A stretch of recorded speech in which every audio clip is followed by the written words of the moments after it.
Previously on Unbalanced Encounters. Glad you could make it. I'm glad you're on time. Absolutely. You make out the finer details of Ganbald's study. You're never allowed in this room without me present. You understand that would be an inexcusable offense. Now, when we do receive new visitors, is there a log of sorts that either you or myself or someone else might write down their names in to keep track of who comes through here? There is indeed. As a matter of fact, the active ledger should be on my desk there. I think my name's Jehoshaphat. We were sort of following a big bird. Mel, you snap out of it as you hear, "You're not supposed to be here!" Harisa, you need to leave right now. This is not a good sitch, my guy. Harisa's just gonna nod and just flee towards the lift. My friends, please wait down here. There is a disturbance up above. I will take care of it. He's gonna try to keep it open by tossing the shield to jam it. Folks here call me a guardian. Let me help. I want to slide under the shield and guard's arm, and when I pop up, I want to take my bow staff and pin Mel to the wall. This is far too much for Mel, and he says out loud, "Your eyes are feeling mighty heavy. Upon your slumber, I do levy."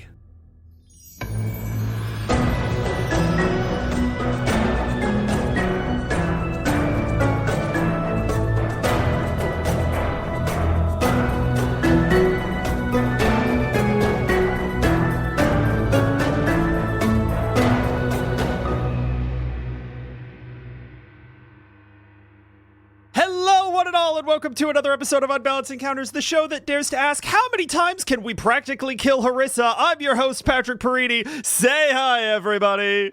Hi. Ahoy, Make it 100. Wait a minute. The amount of times, I forgot how many times Pat had to say, "You're not supposed to be in here."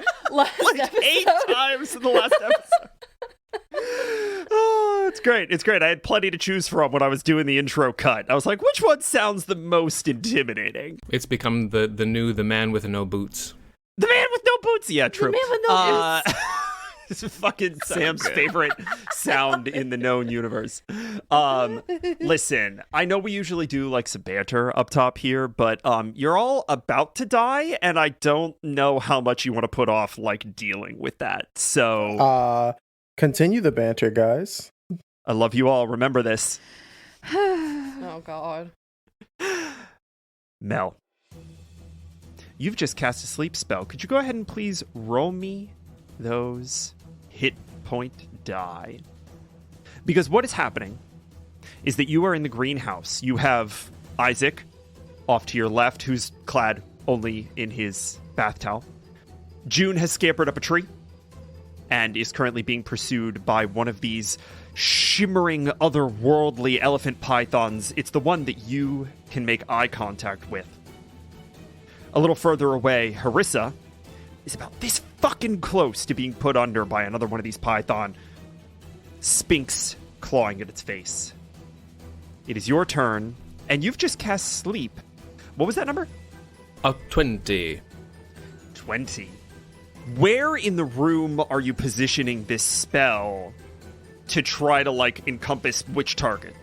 I am going to position it towards Juniper, up the tree. Wonderful. June, how many hit points do you have? 18. Incredible. Mel, you look up this tree. In this just humid room that smells of steam and metal and earth and foliage, and you cast your sleep spell, and June, you see a python slam into the ground as it falls out of the tree unconscious. It had 17 hit points left. I managed to stab it good. And as you do that, Mel and June, you both see kind of a branch shake. You see a little frog hand kind of reach up, rub its eye. What's going on out there? Oh, you're the squirrel girl. June, what the hell's happening? I have no idea. The snake just fell asleep. How do we get out of here? Why are there snakes in here? I don't know, but I'm really worried about Harisa right now because she's terrified of snakes. How do we get out of here? I think probably the door. I don't know. I sometimes come up here to nap. It's usually not a big deal. I'm gonna look towards the door. You look toward the door. Mel and Isaac are standing in the door, right? You just rushed into this room to try to find Harisa, and Reevesy has been apparently asleep up in this tree This whole time. Oh my god. Damn it, Reezy. And we're going to go back to Mel. Mel, I believe that is action from you. This snake is now asleep from this sleep spell. Do we have anything else? Do we have bonus action or movement for Mel? I'm going to use my movement to head over in the direction of the scuffling in the bushes that I hear towards Harisa. Yeah, without an issue, you sort of leap over this first snake, kind of round a corner, and you are face to face with Harisa, kind of trying to fight this thing off, Spinx clawing at its face. Anything else? Or is that your turn? That's where I'll end my turn. I'm going to see what is going on a little bit more. Fantastic. All right, so we then move to Isaac. Oh, man. Isaac, you just saw everything that I just described. You saw Reevesy wake up, you saw the snake fall out of the tree, you saw June kind of flail around a little bit, Mel put this thing to sleep, which, to be fair, is like the most explicit use of a magical spell you've seen outside of maybe Guard, right? Like, that was arcane in its truest form. And then he just, boom, bounded around the corner. It looks as though he might have this situation under control, and the situation in the study is obviously a lot less clear to you, but also you haven't put eyes on Harisa yet. What do you want to do? I think Isaac, looking around, a lot of things are going through Isaac's head right now on the fact of self-blame. So he's trying to figure some stuff out. Because Guard's in the other room, right? Yeah. It definitely seems like Isaac's big thing here is like, this is all my fault. How do I fix it? Mm-hmm. Yeah. Let's do a perception check then. God. I've been laughing all morning and now I'm stressed. Are you fucking kidding me? What'd you roll? I rolled an 18. You rolled an 18? He has 0 to perception. I thought he wouldn't notice it, but he definitely is being perceptive right now. Yeah, I mean, on an 18, I think that Isaac can kind of imperceptibly, right? Like, combat training is something that you grew up in.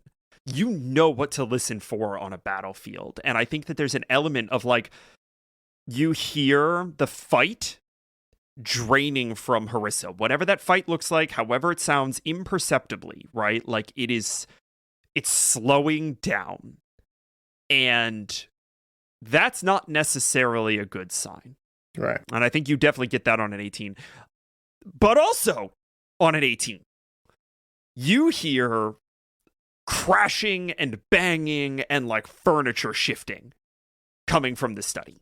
Moving furniture. Oh, hold on. I just realized something.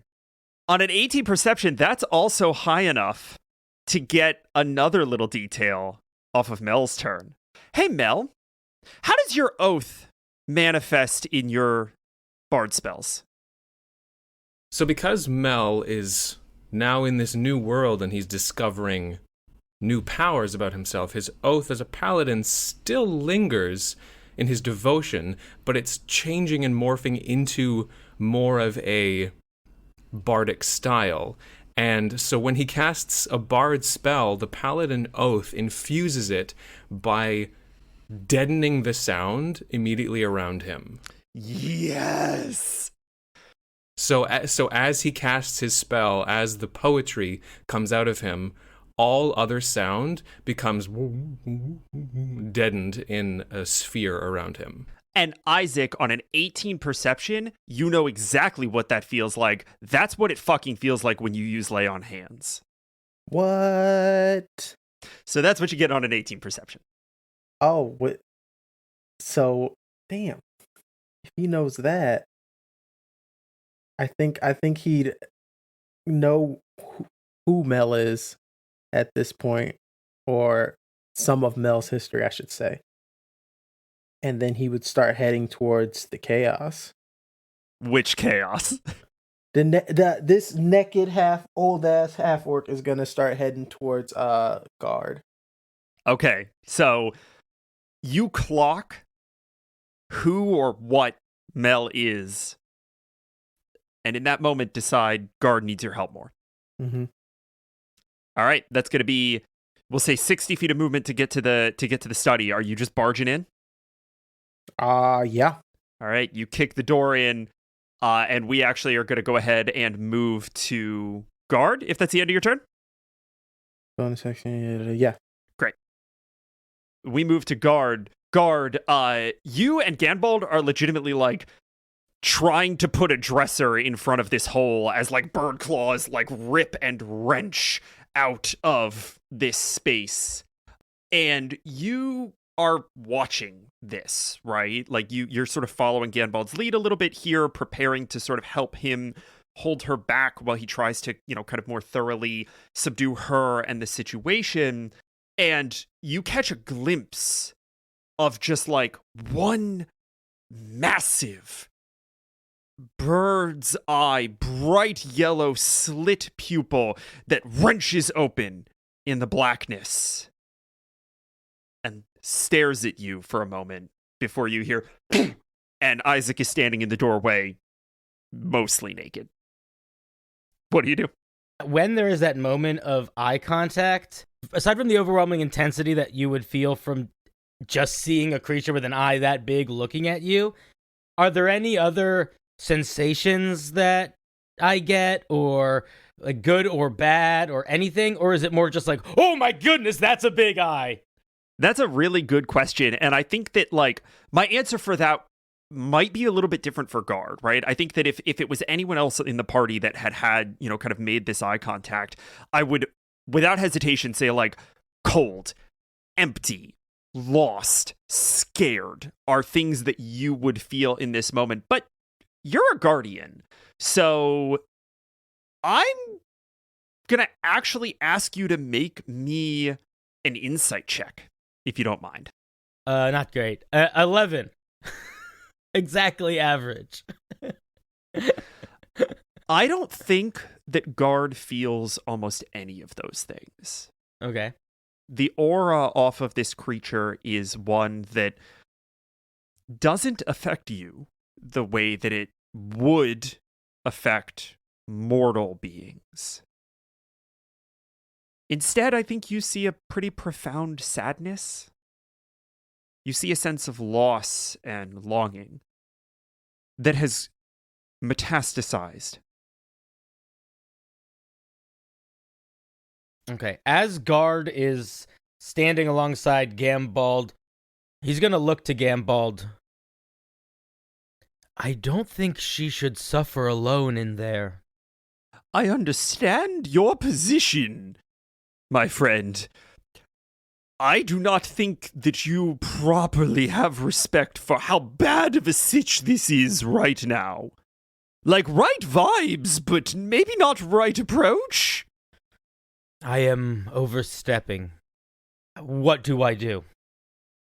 Legitimately just help me get this dresser up. I gotta get these claws down so I can have a word with her, or like abjure the space or fucking something. I can't keep getting knocked around like this. Okay. And I'm going to try my best to just follow Ganbald's lead and push that dresser in place. I'm going to ask you to make me an athletics check, please. I'm gonna rage before I do this. Okay. I don't think Guard is raging intentionally. I think Guard is like going to do this, and there is something about trying to solve this problem that is compelling and overwhelming on a very instinctual level for him. So it just sort of turns on. I want to make this check with advantage, basically. What's happening? Yeah, I know. Fucking roll it. There we go. 22. All right. A 22 is good enough that I'm definitely going to roll for something here. It's not going to be quite what I had in mind, but it's going to be something. One of the legs makes it around the corner of this bureau before you get it up against the wall. Mm-hmm. And this leg gets a +8 to athletics checks. 22 means that I have to roll a 15 on the die. Let's see what happens. That's a 6. Guard, this claw scraping and grinding and thrashing grabs your arm, and for half a second you die. And Isaac, you see Guard's body just like go limp. And interestingly, kind of lock into place as it does. The knees lock, the shoulders set. And he doesn't fall. He doesn't give an inch. He just becomes a pile of ceramic. And before you can even process what you're seeing, the filigree is glowing this vibrant red color for just like a boot up pulse. And Guard is back, slams the bureau into the wall, and the leg withdraws. Is Ganbald on the same side of the door as us? Yeah. Oh, he's with you. All right. The end of my turn, as we get the door lined up, I'm going to see that Isaac is there. And while looking at Isaac, I'm going to say to Ganbald, I think we need to slow down a little bit here. That'll be my turn. All right. And with that, we jump back to June. Are you saying Guard just like became a bunch of plates and dinnerware for a second? For a hot second. It's like blue screen of death for a quick second there, literally. Oh boy. God damn. That was actually the way you described him basically just like turning off was actually really sad. Yeah. I was like, what? Sorry, continue. June. You're up a tree with Reevesy. Snake's not chasing you right now. You're not. I think we did say that you found Harisa. Like, you know where Harisa and Spinx are. You got a visual on them. You see that Mel has gotten within pretty close range as well. What do you do? I don't know. I'm gonna use my first action. I want to throw a dart at the snake on Harisa. Okay. That's a 15. 15 hits. Sweet. And that is 4. 4 damage. Great. You hit this thing just kind of right under the eye, and it recoils a little bit. You see like kind of boiling bluish smoke kind of grabbing at the tip of the dart in lieu of blood. And Reevesy kind of looks over your shoulder and says, That doesn't look like it's supposed to be here. That the snake Yeah. is not supposed to be here? No, I don't think so. Can I kill it? Can you kill it? I guess we should try. Were you asking, may you kill it? Were you asking me for permission, or were you asking if you have the ability to do the killing? I'm asking both. Well, I don't know if you can or can't, and I'm not really empowered to give you to give you permission to kill this thing. That's not really within my purview. Damn it. I'm gonna take that as a yes. Yeah, I'm just a guide. You can kind of do what you want here, I think. Is there a tree that is closer, like directly above Harisa? Yeah. Okay, I want to leap to that. I think you just like take this flying leap from like this palm tree kind of over to this like thick bamboo stalk. Go ahead and give me an acrobatics check. Again, I think you're going to make it. I'm just curious as to whether or not I charge you difficult terrain here. 20? Dirty 20? Yeah, you've got half your movement left at least, so you can get down if you want. Sweet. I want to jump down on the snake. Okay. I want to hold the quarterstaff, like, I want to try to go down so I can squish the snake into the ground with the quarterstaff. I think I'm going to do something that I actually haven't done since almost the first episode. I'm going to let you use the ability check to influence the attack roll. We'll say this would have been a DC 15. You got a 20. I'm going to give you a +5 to this attack as you go to fall on this thing. To 24. Beautifully unnecessary. We love to see it. Go ahead. Knock this thing upside its head. 4.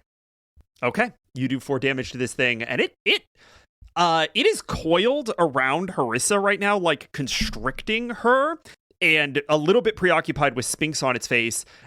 You're getting its attention bit by bit. That is movement and action.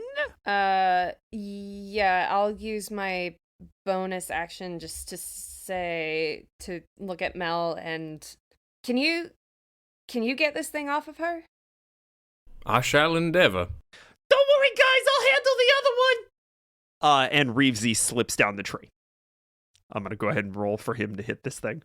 Go on, Reevesy. Huh? He does. Why would he hit it? That's not a good thing. Wait. What? No, he was asleep. It's asleep. Reevesy, you fuck. And Reevesy drops and he pulls out his spear no. and he spins it like super anime. No! Just like, and he no. bonk, smacks this thing on the head for 1 point of damage, waking it up. Oh my god. Does the stinger do anything? Is it poisoned? You know what? I'll give you that it's 1 point of poison damage, but that these things aren't like vulnerable to poison damage. So Fucking Reevesy. all right. God, this is gonna end poorly for Reevesy. Poor boy. Incredible. So now it is the snake's turn. We got one that is constricting Harisa, but I think that it's just going to keep up that constriction, and it's instead going to try to take a bite at, I think, Spinx initially. It rolled a nat 1. Yay. I think this thing goes to bite Spinx, and Spinx does that like very Disney like sidekick flip onto it, like its upper jaw, and it's just like hanging on for dear life. Ow. Grabs the dart with one hand and is like riding it like a rodeo clown. It's great. Howdy, howdy, howdy, howdy, howdy, howdy. Yeah. I thought that was Emily saying howdy. Oh my god. This thing is going to take another bite at June now that Spinx is kind of safely out of the way. Does a 21 hit? Yeah, my dude. Great. And then 9 points of piercing damage. Okay. All right. And then we've got this guy over here. Oh, no. Okay. No, I want the full description of Reevesy's death. This thing lunges at Reevesy, lands one hit, bites him, and you all hear Reevesy go, "It's all right, buddy. No need to get testy. There's no need for these hostilities. It's gonna oh god, oh no!" Still alive. Reevesy, no. Fantastic. Also, I'm sorry. This is a new episode, but it has been a week. You are all still blessed. Ooh, true. Harisa, it is your turn. You are still restrained by the snake. So Harisa, now kind of struggling to breathe as the constriction gets tighter, very weakly with her free hand is going to try again to stab this bastard just somewhere, like in its body, just while its head is preoccupied. Are you trying to do damage, or are you trying to get out of the restraint? I think both at this point, like whatever. She's just kind of like, get off me. Kind of an out of character moment here. The way that you get out of things like these sorts of restraints is that you have to make an acrobatics or an athletics check, and you have to basically forgo doing damage. Oh. I would maybe give that to you on like a crit, but I'm not going to give it to you on just straight damage. That's the trade-off that you have to make. Okay, in that case, I will attempt to wriggle free. Wriggle, wriggle, wriggle, wriggle. Wriggle, wriggle, wriggle. Is that acrobatics, you say? Acrobatics or athletics, yeah. I'm going to do athletic. No, actually, my acrobatics is better. I'm going to do that. A 6 is not going to do it. A 6 No. acrobatics check is not going to do it. No, Harisa, it's you are not. just... Nope. With my bonus action, then, Yes. Spinx will attack this thing for me. Okay. No, Spinx doesn't make it either. He's too busy clinging on for dear life. Yes, he is. Sorry, Harisa. It's fine. But Mel to the rescue. Mel, it is your turn. What do you do? First of all, Mel's gonna yell over at Reevesy and say, "Well, I think you found your fellow with no boots. Snakes don't have boots, do they?" Reevesy, near death, goes, "Huh? But why would they be missing Oh God. There's a snake with no boots. Oh. I'm so sorry. Well, Don't there goes apologize. the Disney deal. We're done. Can I give you disadvantage on something for that? Oh, that's my life. That's my no. life all the time because of all the puns that I have to make. Incredible. Mel, what the fuck are you doing about these snakes? I'm just going to whip out my rapier and have a little stab at the snake that is around Harisa. Wonderful. Snake. 18. Yeah, that hits. 18 hits. Fantastico. 11 damage straight Hey. to the belly of the beast. This thing is looking bad. You slice its like right side just open along a length, Oh yeah. and you again see this like bluish blackish kind of smoke, almost like an ooze, a bubbling ooze kind of trail out of it and dissipate into the room. And it smells like burning tar as you kind of rip this thing open. It is not doing great. That's action. For Mel, do we have bonus or movement? He's going to hop on over to Reevesy in preparation to help Reevesy with that snake. Okay, I think you are going to get an attack of opportunity here from the snake if you bounce out of range. Then I'm going to use Rabbit Hop, which means I do not provoke an opportunity attack. Yes. Just cutting a fucking Zorro Z in this thing's side and bouncing back over to Reevesy. You land and see that Reevesy is lying like just this side of conscious as this snake is poised to finish the job. Fantastic. We get to Isaac. Isaac, you just saw Guard like re-fucking boot, and he and Ganbald have sealed off this particular hole, and Ganbald is like beginning to move to do something else, something because of that. What do you do? I think Isaac is. Does he see Demoiselle? You have seen some claws and stuff, but at this point, this like dresser is up against the wall, and you can't see anything kind of behind it. You hear clawing, scratching, frantic motion, sobbing. It is freezing in this room and darker than you would like it to be. There's still something happening on the other side here, but you can't get a visual. Would you say he is 30 feet from Demoiselle? Less than. Less than? Okay. He's gonna walk up to Ganbald. Mhm. He is going to get on his knees and bow his head. And he says, "I'm so sorry for your loss." And he says it loud enough for both Ganbald and Demoiselle to hear. And he's going to cast Turn the Faithless. You want to read us a little bit about Turn the Faithless? Sure. For all those who don't know, as an action, you present a holy symbol. Each fae or fiend within 30 feet of you that can hear you must make a wisdom saving throw. On the failure, the creature's turn for 1 minute or until they take damage. Incredible. Amazing. What is Isaac's holy symbol with like extremely heavy air quotes? I was literally thinking that as I was reading it. I believe Isaac's holy symbol would be, he is literally nude. So I guess the shield itself. It's the shield? Yeah. I like that a lot. Or his 7 gold chains that he has Yeah, sure. the whole campaign been rocking. The shield starts to hum as it vibrates almost imperceptibly on your arm. And Isaac, we flashback. I know you love it when I say those words. I literally hate you right now, but you know. Isaac, it is the day of Dale's funeral. And you have spent the morning balancing the two impossible tasks of saying goodbye to your oldest and dearest friend and taking up the mantle of leadership in his absence.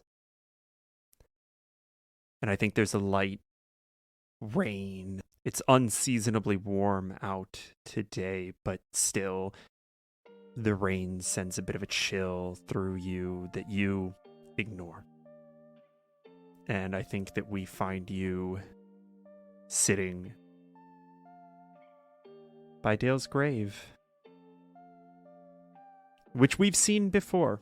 We've seen June visit it. We've seen Big Paul visit it. It is under a tree, well tended, a place of respect of Raleig's history. And I think that you're sitting under that tree, and I'm curious as to what Isaac is thinking in this moment. Isaac would be thinking... He would be thinking about how June feels right now. Losing not just one, but both of her parents.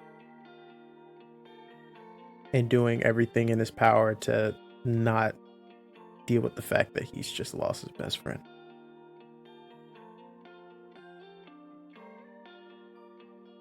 You see a bird fly in from beneath the clouds and land gently on Dale's tombstone. The fauna of the Western Wealds have never been particularly welcoming to the denizens of Raleigh. Often you have had to fight off predators and ward off any of the prey that might eat your food or steal your resources. They're often a nuisance, if not an outright threat, but this bird lands maybe 5 feet from you, and it is tall. It's a crane. White wing feathers, a black crest, yellow eyes, and a white beak, vaguely pearlescent in what little sunlight there is to be had. It lands and it cocks its head at you. And without any sign of fear or remorse,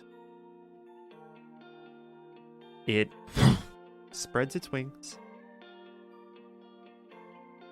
leans down, plucks a single flower from the grave, and takes back off. Isaac looks around. It's definitely one of those moments in anybody's life where you're like, what did I just witness? But as he looks around and he notices no one's around at the moment, one tear breaks free from his eye, and then he just starts crying.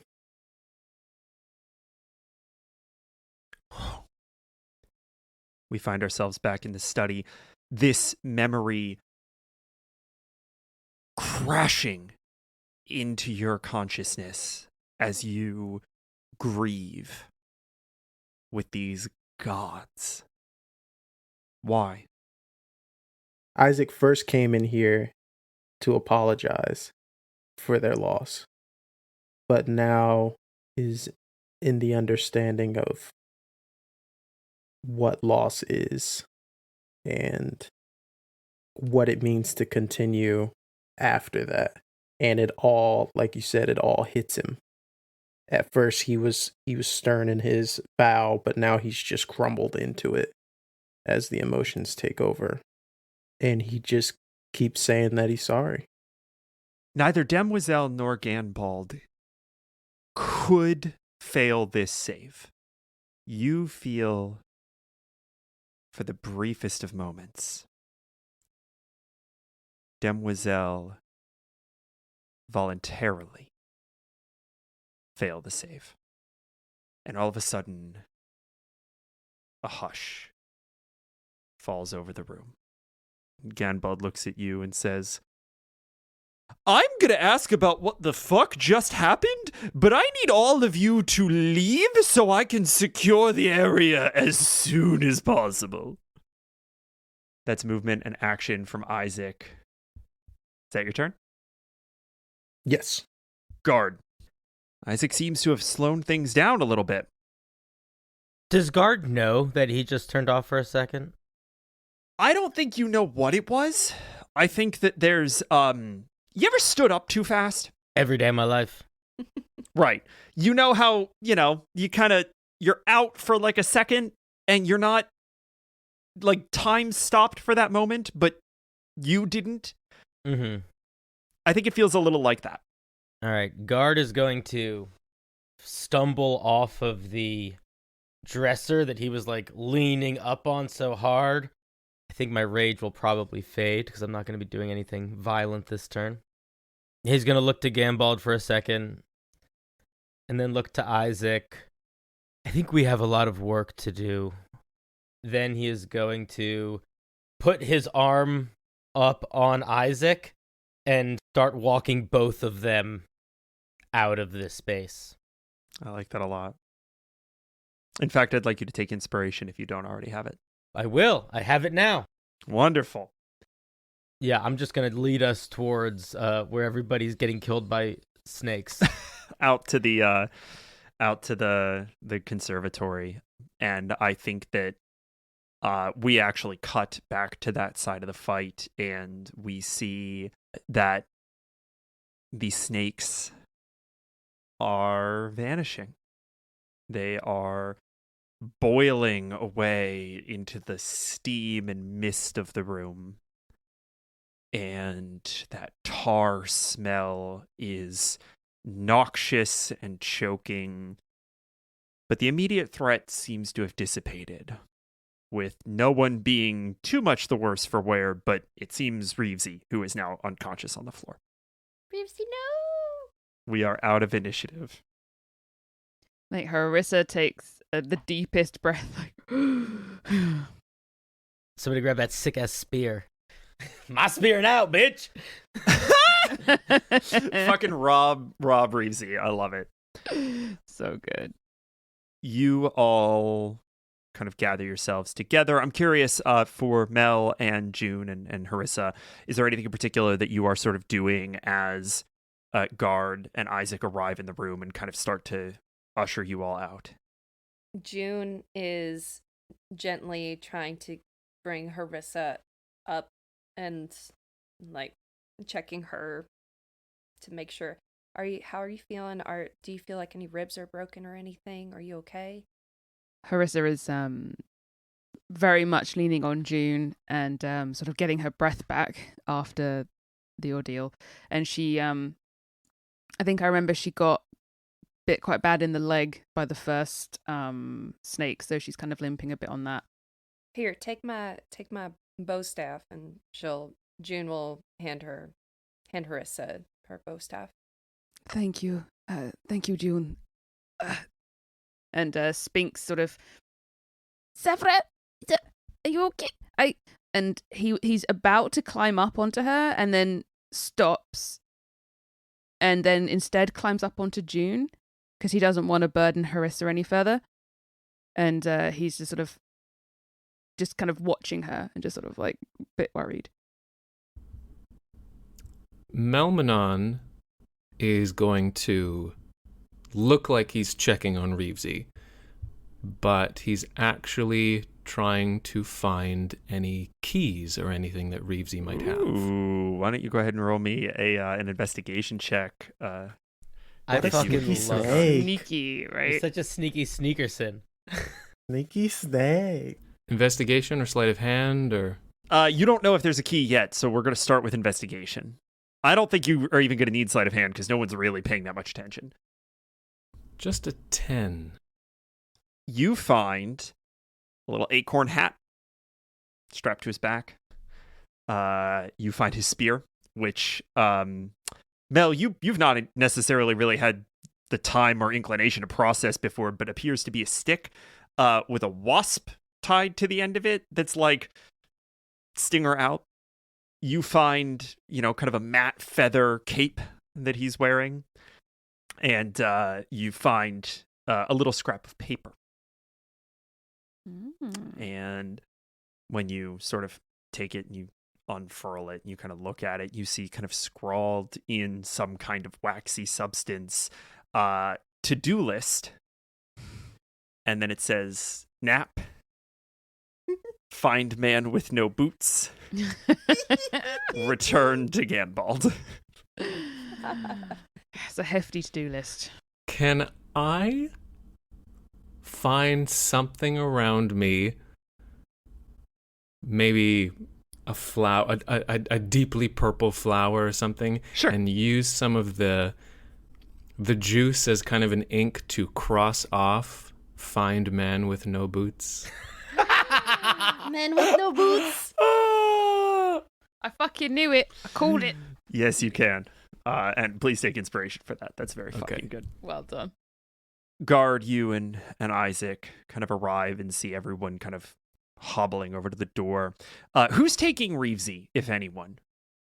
Melmanon will. After all this, Melmanon will pick up Reevesy and walk over to the rest of the group. You pick up Reevesy, and you see them kind of make their way to the door. Y'all, we just fought some motherfucking snakes on this motherfucking death plane. Well, that is something.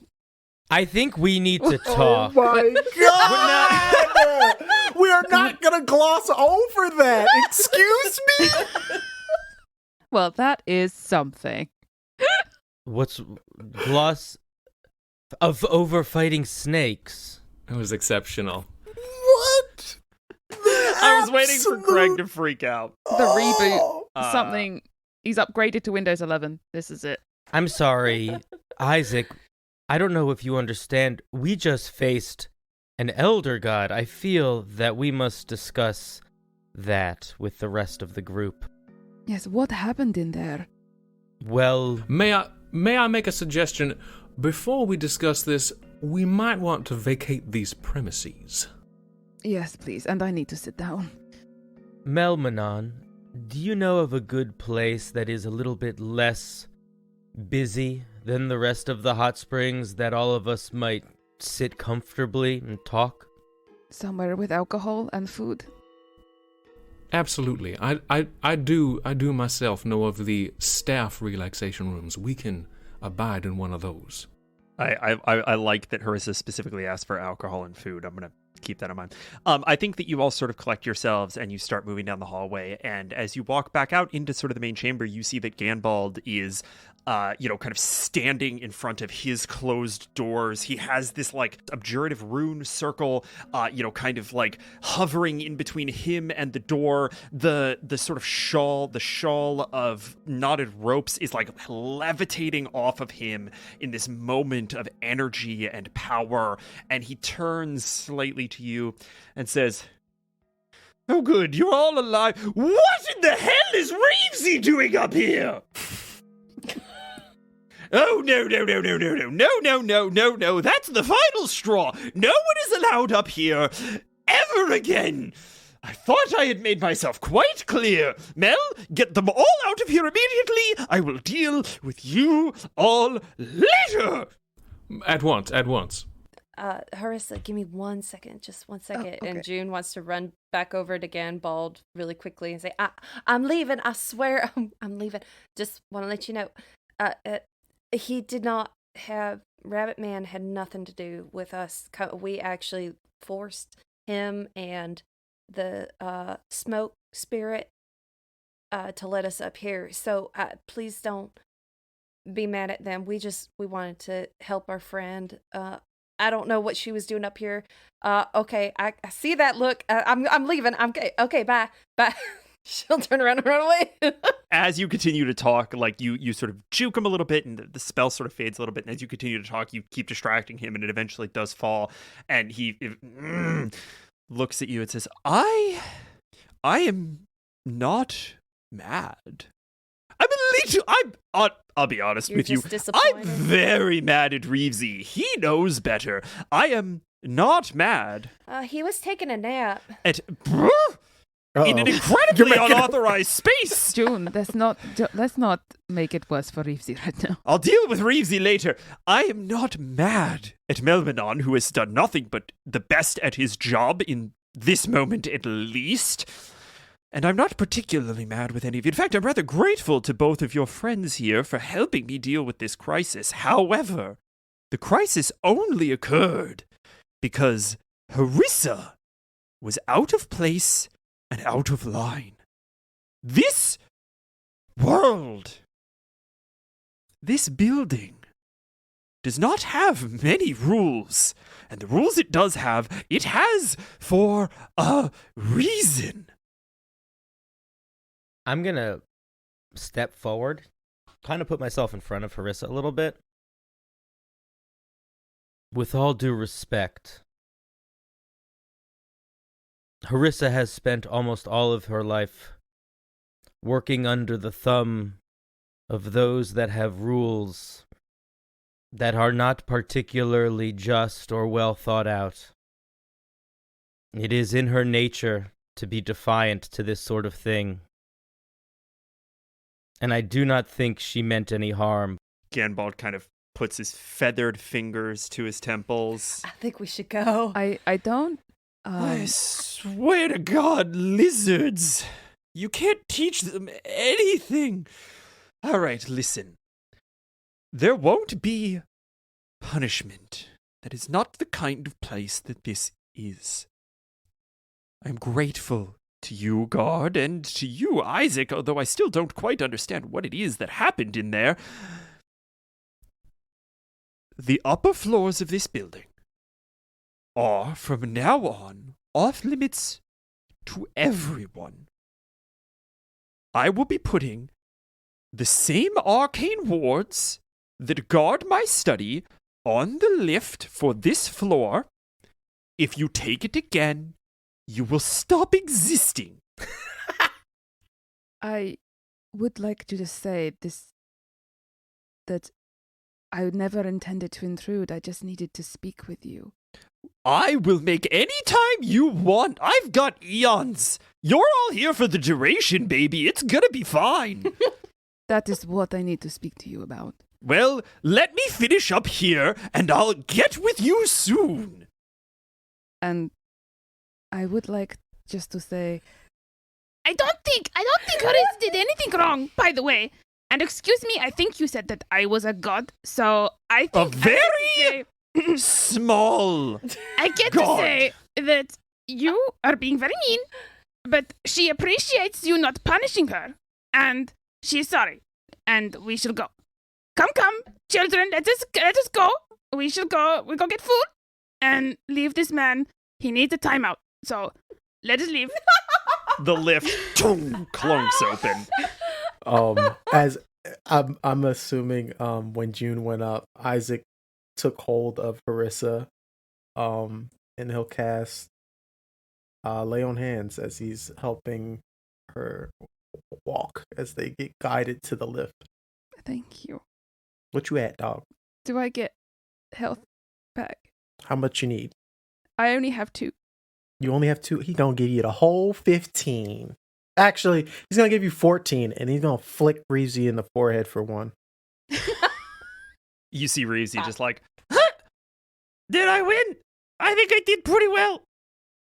Yeah, you did good. You did great. Mel, can I get a perception check from you, please? Oh, and Isaac's got the full red eyes right now. If it wasn't so out of character, as soon as you flicked Reevesy for 1 to bring him back, I'd flick him 1 for 1 damage to put him back down. Oh no! Okay. 'Twas a nat 20. That's Nat 20! Nat 20! Nat 20! You know 20. we gotta reward the nat 20 with the flashback, babies. You know we have to do it. His eyes gleam with an anime like ching in his eyes.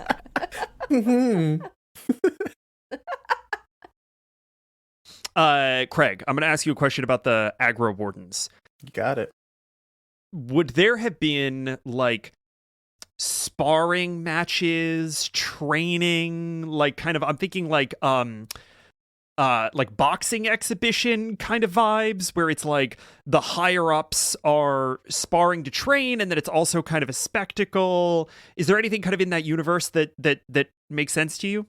Absolutely. So basically the Agravarian paladins would have a obvious training regiment, but then also like a martial arts type of system in which your rank is off of your skill in battle compared to like your intellect and knowledge of the rules and such. And so yeah, they would definitely have tournaments and stuff, if not for just the ranking system, but also to let off some steam. So it's a tough job. Whole bunch of knuckleheads trying to be basically a whole bunch of this is so military-esque. But a whole bunch of knuckleheads that need to let off stress and aggression, and so why not just beat the crap out of each other? Yeah, absolutely. And I think that for a very long time, Isaac, you were a reigning champion in these quasi-official sparring matches, right? I think that sort of went along with both your strength and also your position as the enforcer of, the Agra Wardens. And I think that this has sort of built up a little bit of a reputation for you, especially, kind of the Agra, kind of the cadets that would have been enthusiastic about that sort of display of force and so forth. So we flash back. Mel, you have been a cadet for about 6 months. You're still pretty green. You're still pretty new to this life, but it was always kind of an expectation. It was part of your upbringing. The Lapignon family has been furnishing Agra Wardens as long as there have been Agra Wardens. And so you're expecting this life, and you're expecting to be able to find your footing relatively quickly. And you are beyond excited to witness the Agra Warden sparring for the first time. Especially the legendary Isaac Axstromer. But you oversleep. Why does Mel oversleep on the day of the championship fight? Because Branvir was supposed to come wake him up. Yeah. Branvir was supposed to wake you up. And so you hear birds chirping, the bustling of sort of Agravar city life, kind of just outside your window. And you bolt awake, realizing that you're probably too late to get across town to this fight in time to see it. God damn it, Branvir. And he's nowhere to be seen. What do you do? I say, God damn it, Branvir. And Mel starts frantically pulling on pants and thinking, as I would think in real life too, no, I can definitely make it. I'll run. I can make it. You pull on your warden boots, lacing them up. You pull on the uniform and rush out the door, kind of sweeping around trying to get your jacket on as you're kind of running through the kind of bright morning, and you're kind of pushing past vendors and kind of working your way through crowds as you eventually do arrive at the fight. And you hear from the back of the crowd jammed into the door, the winner and still reigning champion, Isaac Axdrummer. And the crowd goes fucking nuts. Everybody loses their mind.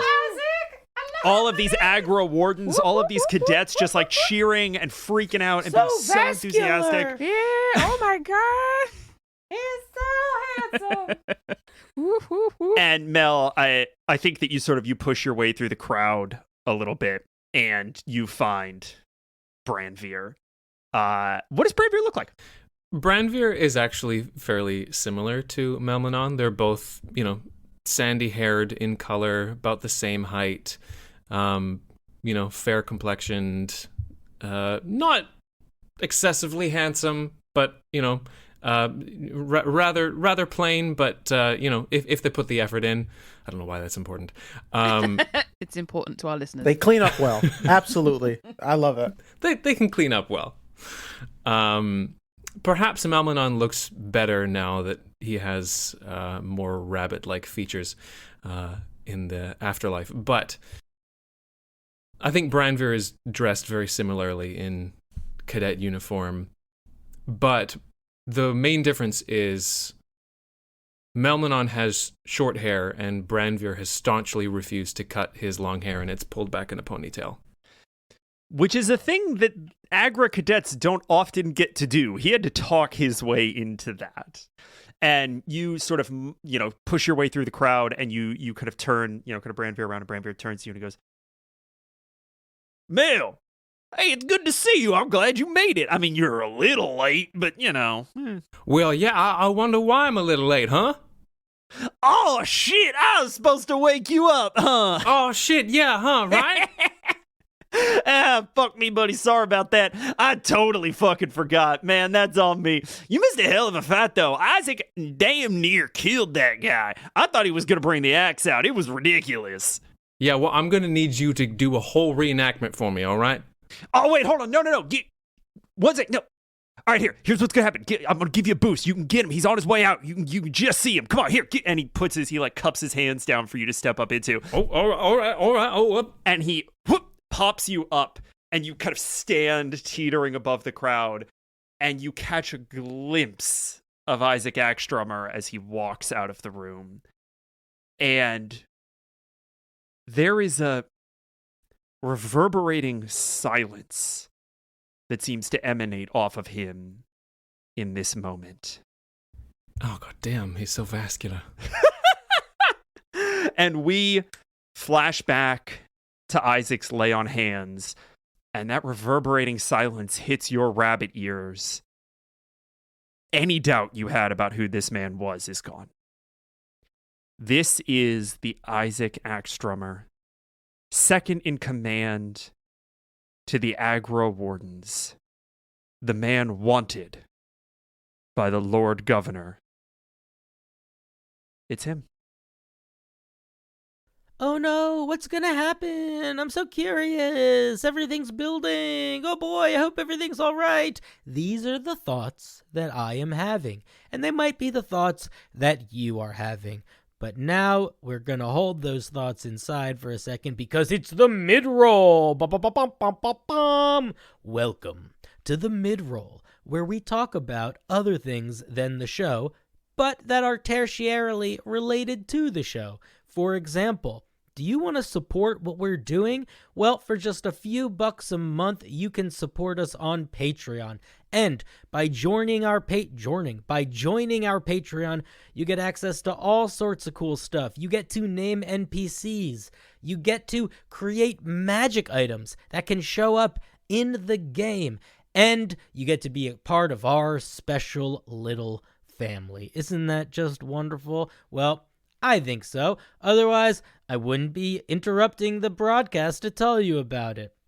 What else do I have to tell you about? Well, we have this thing called rebalancing, where the cast gets together with the wonderful Tyler Clausen, and we talk a little bit about the behind-the-scenes stuff, the plan of the characters. We answer your questions. So if you are curious to bear witness to those, they are going public, and they're going to be on the YouTube channel, and I think we're going to air them on the podcast. I should probably know, but I don't. Either way, check out the YouTube channel, because you'll get access to them there. And maybe here, we'll see. What else should I tell you about? Well, have you checked out the Grim Domains Friday night? It's a live stream on Twitch featuring our one and only dear Craig, Isaac Axe Drummer himself. It is Friday night, 6:30 p.m. on twitch.tv/MagiRPG. Not only that, but our dear Emily Graymore is on Delightful Dungeon Diving, a podcast where they chat and have skits all about voice acting. Have you ever acted with a voice? Who's to say? Maybe you are to say. Either way, it's a pretty cool podcast. You should check it out wherever podcasts are podcasting. That's it. I think we're good. Back to the show. We're going to jump to, I think you guys all sort of do kind of what you intended. You take I think Mel kind of brings you to, kind of a staff lounge that I think he kind of, clears out pretty quickly. Just like, hey, can I have the room kind of a thing. And, I think that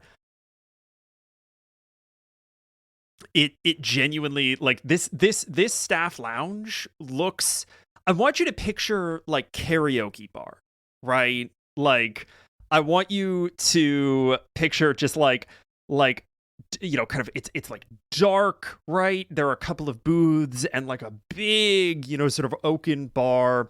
VIP. Mel got the hookup. Exactly. There's sort of shelves Amazing. of bottles and sort of odds and bobs that you don't necessarily Top shelf recognize. liquor. And there's just like slurring sort of music playing in the background, and you walk in and you see that there is a man standing behind the bar, and he kind of looks around, sees Mel at the front of the party. There's a little we'll say pigeon person kind of passed out on the bar. And this man behind the bar, who is, maybe 4 foot tall, seems to be made of this like red brick material. Kind of goes, "What? Up with you! Come on, get up! Yeah, there you go, off and out." This is the staff lounge. His nibs is here. Mel, over here, regular seat, all for you. And the pigeon's like, "Oh, fine, all right. I want to work here. And just kind of slurring and wanders out of the bar. You guys walk in. Mel, you would recognize this bartender to be Gooter Stoneend, named by Homebrew City. Thank you very much, patron Homebrew City. Hey, thank you. And Gooter has cleared off some space at the bar for you, and he says, "You can have the usual, my friend." Oh, absolutely, Guta. And Harisa, you're looking for something rather potent, I take it? You mentioned alcohol before. Yes. Oh, she looks a fright, eh? Well, Guta, do you have any of your special Nope. perilberry wine in? perilberry one. Hey, let me see what we've got. And he kind of turns around and crouches down. And as he does, you sort of hear the shifting of like brick on mortar kind of rolling in his knees. And he grabs, a bottle and blows off the dust. Well, there you go. Last bottle, as it would happen. Now, perilberries are rather peculiar around here. They are only safe to eat and ingest for a certain part of their season, so there is always a little hint of danger when ingesting them. So this is rather a treat for you. I'm in. Helps that none of you can die because you're kind of already dead, eh? Well, apparently so. She's going to sort of hoik herself up onto a bar stool, I'm assuming, at the bar. And sort of lean over and sort of ready herself, sort of like expectantly waiting like a glass or something. He sort of reaches behind him without looking, and he pulls out just like this immaculate crystal ware, laying it kind of along the bar, counting and dropping glasses as he goes. He lays out a shot for everybody. Then kind of eyes like Reevesy and Mr. Spinx, has 2 glasses left in his hand, shifts them back and forth. Harisa's going to notice and just like shake her head like, no. And he kind of takes the one back. I don't think Mr. Reevesy there needs any help at the moment. Will you do the honors of pouring the drink? Absolutely. And Mel is going to, in perfect sommelier waiter fashion, pour it with a perfect twist at the end, so not a drop is wasted on the lip. Well, once it's all poured, whoever is grabbing a drink. June's like raising her hand. Yeah, here we are. You June. as well. Yes, please. Isaac. Pour, I think we all need a drink. Guard. I'll have one as well. Have one. Yes, everyone. Pour. What? Isaac takes his and he looks at Guard. Guard is going to dramatically point behind you guys and say, "What is that?" Spinx looks. Spinx is like, what? I'm going to kick Spinx as I do it so he doesn't turn away from me. As everybody turns, I'm going to hand my drink to Spinx.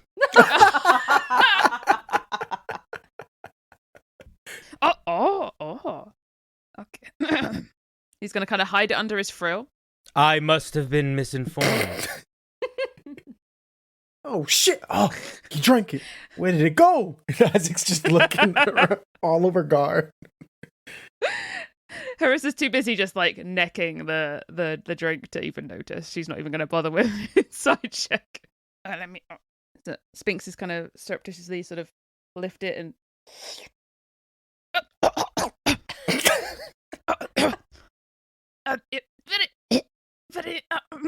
Are you all right, Spinx? Yeah, just a frog in my throat. No offense, Reevesy. Not taken, buddy. It's fine. I understand the idiomatic speech.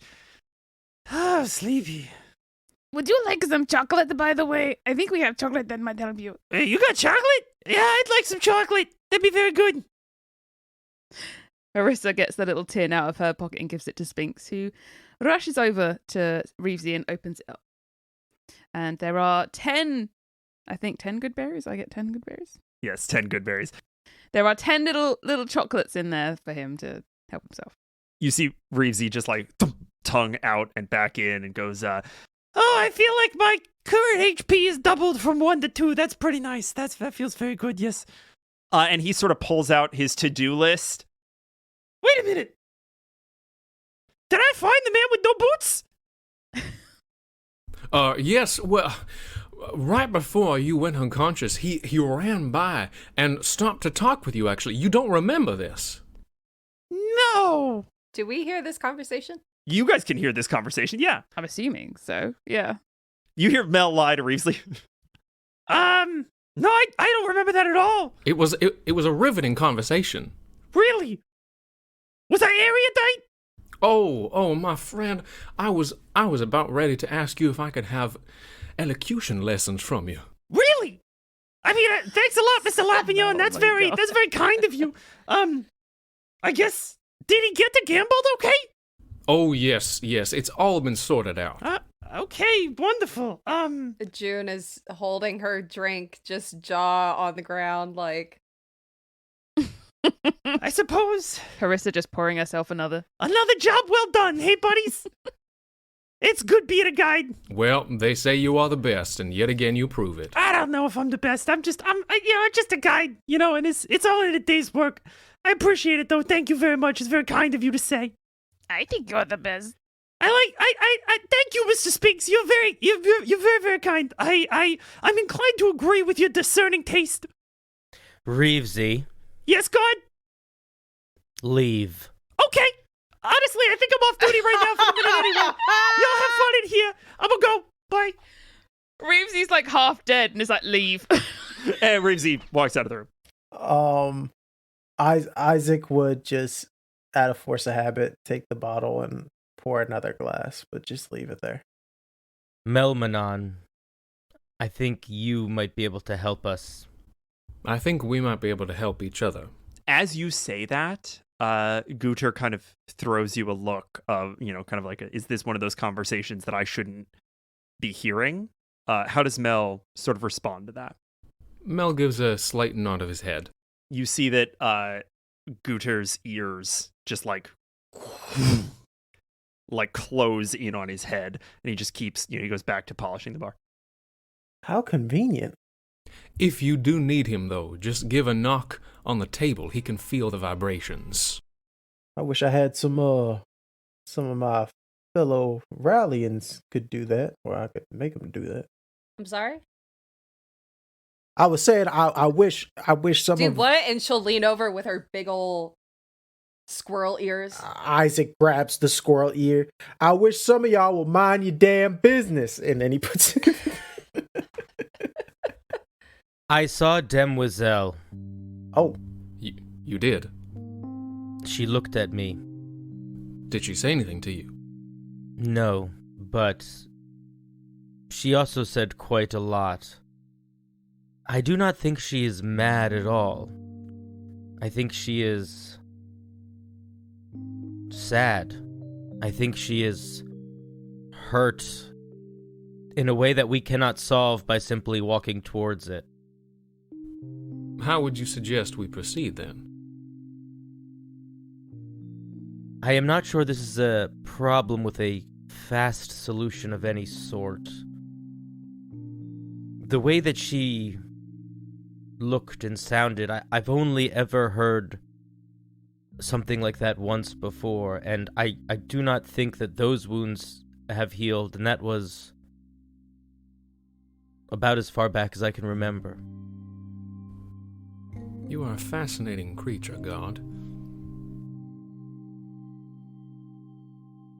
I think in order to get some resolve, we need to think of what action we may take that is not going to solve a problem, but help to rest. Is what I'm saying makes sense? Yes. Yes, it is. I must ask you all a question. You are not our typical clientele. That much is clear. What is it that you are doing here?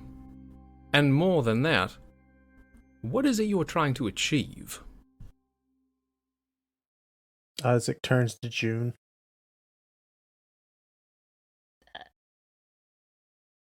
I don't know what. Well, I guess we could start with the short version. We're looking for some folks. We're looking for the Stonehenge boys. Mine. Stone mine. Doing great. That's all right. The perilberries, they'll get you. We're looking for some group of gentlemen that went missing, and now we find ourselves stuck in this place. And you would like to extricate yourselves from being stuck. I think we want to make sure that the people that we're looking for are not, if they're here, extricate them with us, if somehow. Is that possible? Or find out if they're here and then leave? We first need to figure out how we can leave. I don't think we'll be able to finish our job here. But what if they're already here? And they're just some animals. Maybe Demoiselle still has them? We cannot walk straight towards this problem. The pain I felt in her, it is not pain to be solved. It is not a broken wall to be mended. It is something changed. It is something different. If we want to help Demoiselle, and we want to find Sherwood, her children are dead. There's nothing that we can do to change that. And there's nothing that we could do to make that okay. I don't know what we should do, but I know that if we try to just say it's going to be okay to her, that won't work. I don't think Well, that's I agree with that, yeah. I agree, I don't think it'll work. And I didn't mention this before, but when I saw her, I fell asleep. And I've never fallen asleep before. What do you mean you fell asleep? Close your eyes? I was there facing her, and her claw reached out and grazed part of my plating. And then there was a fade, and then I was there again, but time had changed. Isaac was not standing where he was before. Like a gap? When you sleep, you are here, but you are not here. Mm-hmm. I was there, but I was not there. And that was just from a simple touch. This is not a fight. This confrontation cannot be done head on. Melmanon, do you know what the nature of Demoiselle? I knew it was gonna happen. That perilberry wine, it is potent. Do you know what the nature of her powers are? She is a bit of a mystery to me as well. It is something I have been endeavoring to find out in my time here. You asked what our motives were for being here. What about yours? Melmanon smiles and says, "You would like to find your people and leave here, correct?" Yes. Yes. I find myself in a similar situation. There is someone I am looking for. And when said person is found, I would like to leave, or at the very least, let them leave. If I have to stay in their place, that is a sacrifice I may be willing to make. But up till now, I feel I've been searching in the dark. God, with your insight about Demoiselle and her predicament, I believe you may have found us a way to achieve all of our goals here. I have been trying to do this through deceit and sneaking around. Perhaps there is a more direct way to go about this, if we can find a way to soothe her. Is that deceit you mean like how you were lying to good old Reevesies over there? Well, I tend to spin a yarn now and then. That was quite a yarn. That was a small lie. No, I don't never- know. There was nobody that came in that room. Why would it? What? I did not see any yarn at all. No, I think that is the point. I am curious, though, why you were so keen to make him believe he had found the man with no shoes. No boots? The less interference we have from Reevesy, quite frankly, the better. And I needed to put him off that scent. Well, wouldn't that keep him occupied, unless it has something to do with you? Well, there is the rub, my friend Harisa. Excuse me? Isaac's still on his towel. He ain't rubbing about nothing around here. You need That's a to good put point. some goddamn clothes on. My I mean, friend, I feel there is a rack of lovely robes over there. Please Ooh. choose one for yourself. Just Must be getting a bit full drafty. blown, like silk kimono, extremely soft. Very nice. Shit, Talk shit, dirty to me, shit you have Pat. not seen since Agravar, just like hanging on the wall of this staff lounge, ready for you. Oh yes. Isaac's gonna take this nice silk jade, wraps the belt of it. It's like clockwork. He knows exactly how to make it. Embroidered into the face of this kimono in the same color as the kimono, so you can kind of really only tell when the light hits it a certain way or the texture on it, is a filigree that is distinctly similar to Guard's. Melmanon, who is it that you seek? One who was very dear to me, who was taken from my life far too soon, and while death is a part of everyone's story, I believe his was wrongfully enacted. Sorry for your loss. So, you came to the land of the dead to pull out somebody that you believed was wrongfully died. That's how? How did you know to come here? How did you get here? Truthfully, I do not rightly know all the ins and outs of how I got here.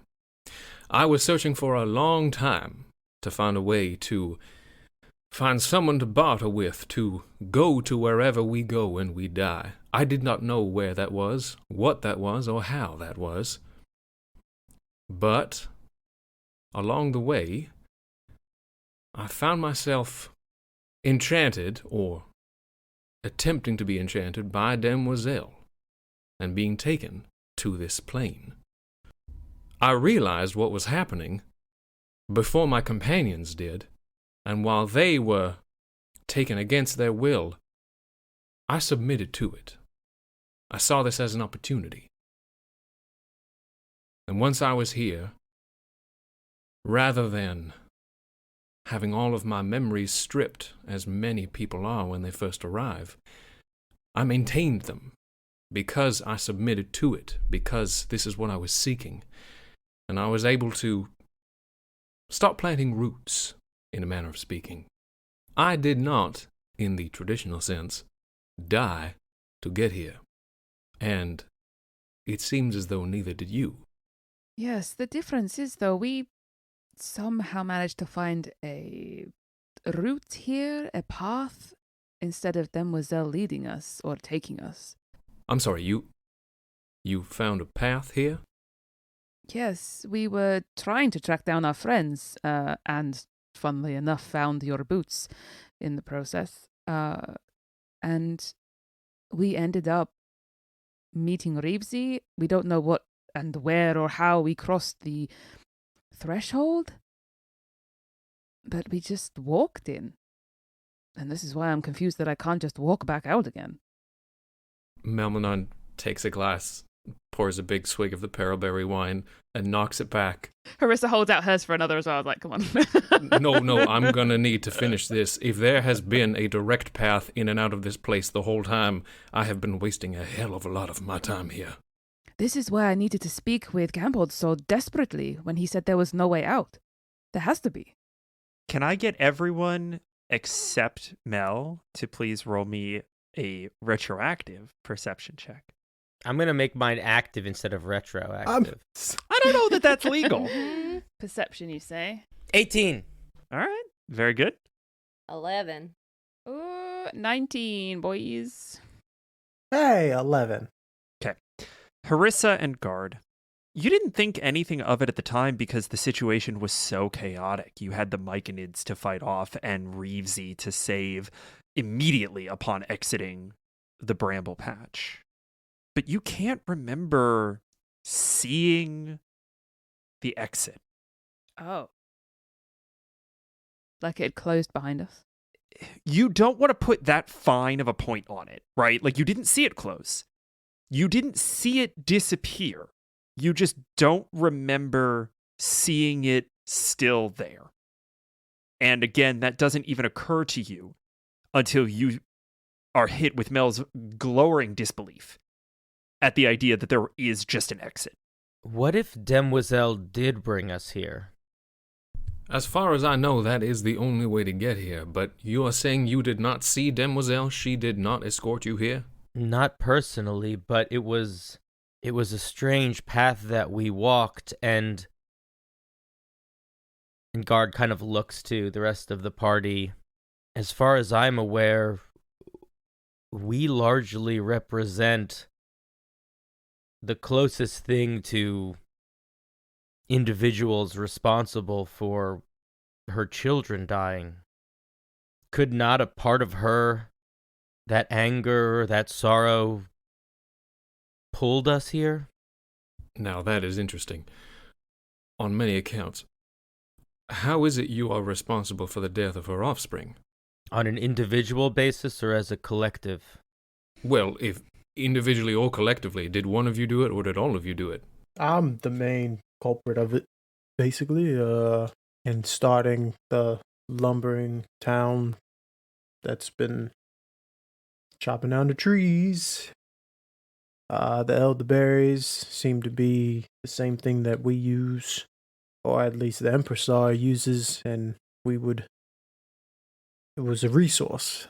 Mel, when Isaac said that he was in charge of the logging town, it hits you. Oh. That's where Isaac Ackstromer went. Never in a million years would you have considered that your dossier on Rally that you were given as you took your post at the head of the raid would have ever been run by Isaac fucking Ackstromer. Ta-da! Shut up. Oh my gosh. Time is topsy-turvy. OMG. That's what I said. I knew it. I knew he was the man with no boots. It's not entirely your fault, Isaac. There was no way that you and my folks and all, that any of this was interconnected. I mean, there's like 100 other reasons why you shouldn't have been felling those trees and destroying the ecosystem. You like, remind there's a bunch me of daily. reasons for that. Yes. But I mean, we didn't know. I don't know if knowing or not makes a difference in this situation. Well, not in this particular situation, but where Isaac feels like it's all his fault. I think, I feel like we're kind of all responsible. I mean, I did exactly what I was planning to do, which was, chopping down all the trees and keeping Riley up afloat. But now that I see the cost of said decisions, I mean... You were protecting your home and people you cared about, Isaac. You weren't to know that it was inadvertently hurting other people. I mean, no one should outlive their kids, even if they live forever. Well, we know now. And we can try and make it right. That's all we can do. Y'all, I think Riley's done with gathering resources for the Empressar. Oh, thank God. Cheers to that. She's gonna raise her glass. Cheers! I think we should go further than that, Isaac. We have lived a very passive life in Rally. At least I have. I have helped maintain the status quo for a god that I do not understand, but compels me to act. It seems that you have done the same, and that has led us here. I think we need to kill the Empressar. Barman, could I have another bottle of whatever is strongest that you have behind here? Because Mel is hogging this wine. Hey, to anarchy. Melmanon's gonna pour everyone a full glass from the bottle. And Melmanon is having some trouble completely hiding all of his thoughts with the revelations that have been coming about Rally and killing the Empressar. And you maybe didn't get here by being escorted from Demoiselle. And Mamonon's gonna raise his glass to you all and say, well, I don't know what the future is gonna bring for us, but it looks like we're gonna have a team up. Sounds good to me. We need all the help we can get. Bang on the table a couple times. Down with patriarchy. Let's go. Gunther! Kind of swings around. What can I do for you, Lelas? Your strongest, please. And lots of it. Alright, Milk, this going on your tab, or do you all have tokens? Oh, I have tokens. Oh, I have a token. Gutter sort of reaches up, kind of in that slow way, and grabs just this, like, have y'all ever had, like, Carlo Rossi sangria? That big old jug of shitty sangria. Unfortunately. Like one of those big glass bottles. Box one wine? of those big glass bottles. And it is this, like, it is pink with, like, glitter in it, right? Like, just absolutely the most buck wild fucking shit, Alex. visual. And he like all I ask is that if you're going to get a little sloppy, that you try to do it outside of the bar, because there's plenty of places that I don't have to clean in this place. You understand? Yeah. Thank you very much. All right, I'll let you all get on. What kind of an establishment? I can't get drunk in a bar? Oh, we can get drunk here, but if we're gonna get sloppy, that's a whole different story. Trust me. Oh, I see. We're not sloppy. In this place, sloppy is a messy business. So if there's other places to go drink, are people that are drinking, they're all animals? No. No? No, they're not all animals. Oh. Okay. There's all kinds of swords here. It's just, I mean, Mel, did you not explain to them the cycle of reincarnation? We're all alive. You're all what? No, Gouda, it's all right. It's all right. He doesn't know what he's saying. It's all right. The alcohol has gotten to him. he doesn't know what he he's ain't saying. drinking. Well, not that you've seen, but trust me. Oh, every time your back is turned, he knocks one back. Puts it away quick. He does. All right, I'll let you off. It's on. When he walks away, I'm gonna look to Mel. Is our state of being secret? It's not exactly something that I would go around advertising. I apologize. I did not know. That is all right. You are new here. Hopefully, I can help guide you through this place as best I can. I'm still figuring out a lot of it myself, but I do know that there is a lot of confusion when it comes to alive and dead and somewhere in between.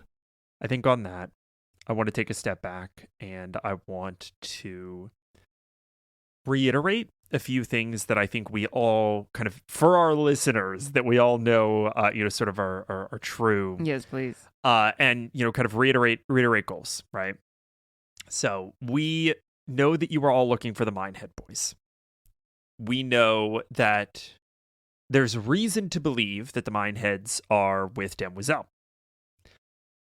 You also believe, or have been told by Ganbald, that Demoiselle is the only one that could theoretically get you out of here. She's the only one who can pass sort of freely between worlds. We know that Mel is looking for someone in particular, and we know that various oaths to the forest and to protect Raleigh put you in a position where if you want to save the wildlife and the people of the Western Wealds, you are going to need to find a way to assuage or dispose of Demoiselle. You also believe that Demoiselle is in the top floor, maybe beyond the top floor of the hot springs, which is now being very heavily abjured by Ganbald. Does that sound about right? Yeah. Yes. Yeah. I would like to suggest a course of action, and I do not think it will be a course of action we should leap into, but I think it is worth exploring. Regardless of us, the elder trees that feed the gods will continue to die and continue to be harvested so long as the Empressar continues to desire them. I hope that if we were to commit ourselves to stopping this, she might allow us to leave. I do not know if this is a good idea or if it is possible, but it is where my mind goes. Now, I know I am usually one to solve a problem with a weapon, and this is again solving a problem with a weapon. But if we cannot think of another option, I am comfortable making that sort of commitment. God, I think in the long run, I've already made that oath. And he puts his glass up. I'm in. I think the logic is sound, and with all the other gods as well, who knows, this is probably connected. I am in. I'm in. I'm wondering. I think we need. Yeah, I'm in. But I think I'd like to know if Demoiselle knows about the Empressar. That's a good question. I think that's the next step, isn't it? Finding out what. Because there's a chance that we might be able to get a little bit of aid if, they got a bone to pick with the Empressar as well. June, could you please roll me an insight check? That is an 18. An 18 is very good. This is not one of those checks where great revelations are going to be revealed to you, or we're going to dive into a flashback that changes your perception of how everything in the world works. This is a quiet moment where you consider the political implications of a course of action, and a beat later have the thought, Mama would be proud. Aww. Oh. Mama! Sam, you're on a fucking thing today. literally Jesus just Christ. thinking of that. We need a Pop musical culture episode. reference. It's June's God damn it. karaoke episode. Sorry. Harisa, you were about to say something. Yeah, we're in a karaoke bar. So. I said it looked like a karaoke bar. Oh, No one's currently singing. Every bar's a karaoke bar if you try hard and believe in yourself. Spinx is one more sip away from singing some Whitney Houston, so don't give a shit. Yes. Somebody to love Spinx. I will say, I am not sure how well Demoiselle may take the revelation. If I were a grieving mother and I found out who was behind it, it may well send me into more of a rage. Well... Is Ganbald not the god of knowledge here? Surely he knows. Knows the Empressar is doing it, or knows how to do this? Knows our role in this. I'm not 100% sure about that. Did I get that idea, Patrick? So this is the thing about Ganbald. Is that, on the one hand, Ganbald kind of seems like an idiot, right? Like, Ganbald kind of seems like he doesn't know what he's doing kind of ever. On the other hand, Ganbald has been alive for eons, and I'm pretty sure when he met Mel said the last time he had a fucking assistant was 15,000 years ago. And he is canonically the god of knowledge. Ganbald knows a lot. Oh boy. Ganbald knows a lot.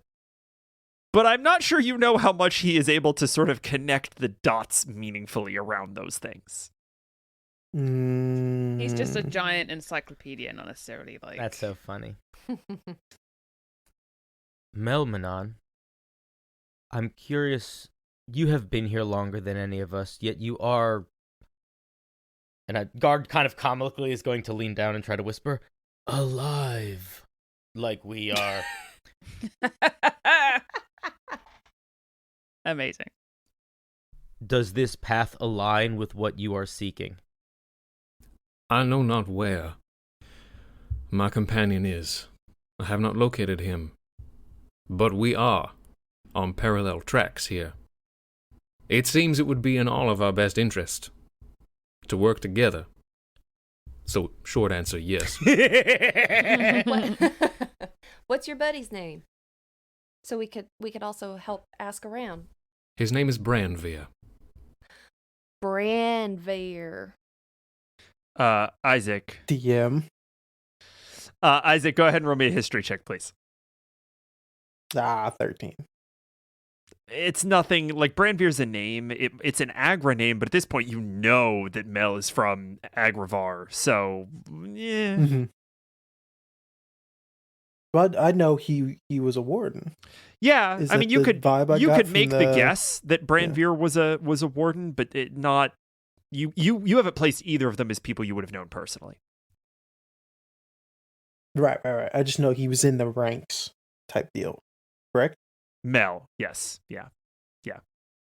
Mel was, yeah. You don't know anything about Branvir. I mean, you could make the assumption that it might be someone else from that world, but there's no real reason to. The name doesn't ring a bell. All right, so you all sort of have a bearing.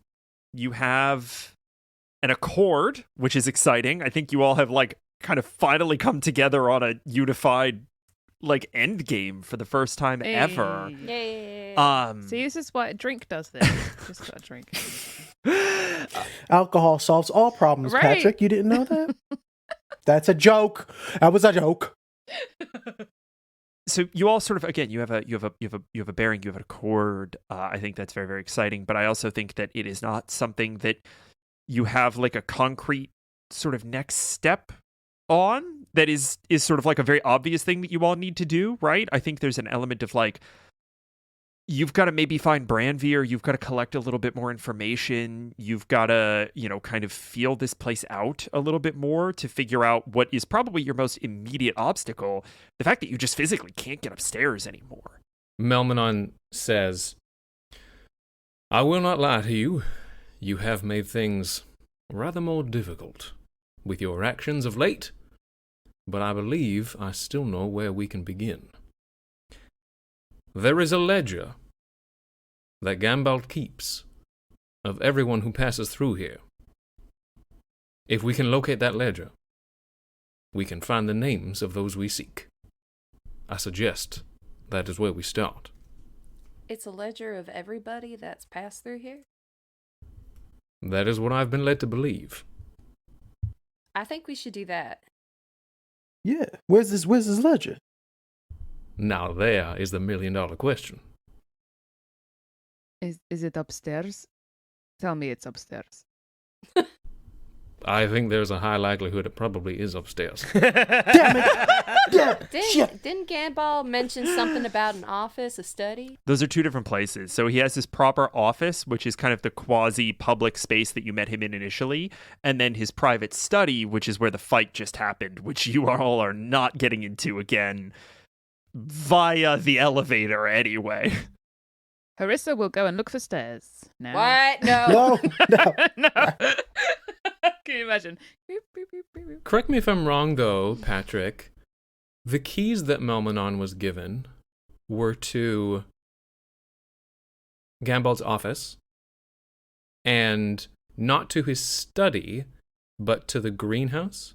The keys theoretically still work, but as far as you're Everything aware, the else keys upstairs. don't dismantle the instant Mhm. the instant cessation of your being, right? Like, unclear how the locks interface with death. So I'm curious, like, I think this takes a little bit of time, right? I'm curious as to what everyone is sort of getting up to, kind of in this forced downtime. June, you're outside Raleigh for basically the first time in your life. Isaac, you are back in a place that is not unlike a city for the first time in 20 years. Guard, you have agency. Harisa, this place might know something about you, right? Like, there are elements to this place that are very exciting. What do y'all get up to? June's gonna take one more shot of her sparkly pink drink, slam it down on the counter, and look at Harisa and Mr. Spinx. Let's go shopping.